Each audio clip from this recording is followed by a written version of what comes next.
it's not about roadblocks to an agenda. It's roadblocks to orders that are given by a commander-in-chief. So ultimately, I want the best possible lawyers in each service to provide the best possible recommendations, no matter what, to lawful orders that are given. And we didn't think those particular positions were well suited.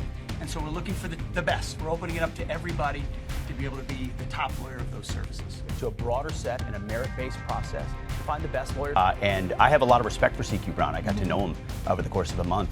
He's an honorable man. Not the right man for the moment. A small group of insulated officers who perpetuate the status quo.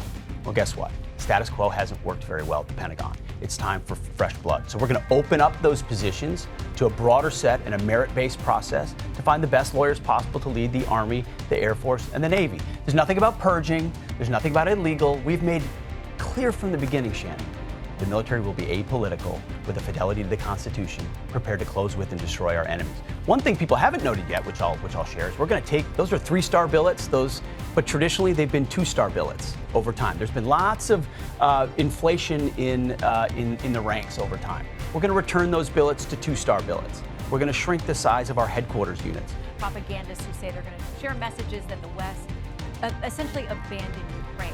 Vladimir Putin can attempt to take all the victory laps he wants.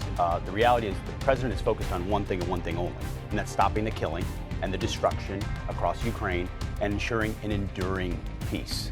Say Russia attacked unprovoked into Ukraine 3 years ago tomorrow. Fair to say it's a very complicated situation.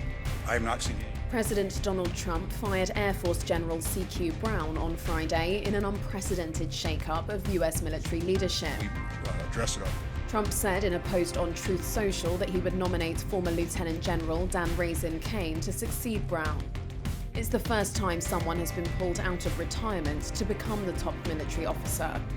Brown, the second black officer to become the president's top uniformed military advisor, was serving a 4-year term meant to end in September 2027. Military leaders. A U.S. official said Brown was relieved with immediate effect before the Senate confirms his successor. Democratic lawmakers have condemned Republican Trump's decision to remove the U.S. general.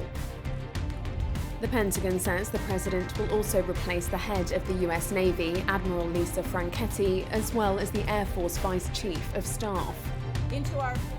He is also removing the Judge Advocates General for the Army, Navy, and Air Force. It's unclear whom the Trump administration will pick to fill those positions. Trump's decision sets off a period of upheaval at the Pentagon, which was already bracing for mass firings of civilian staff. The uniformed members of the U.S. Armed Forces are meant to be apolitical, carrying out the policies of Democratic and Republican administrations.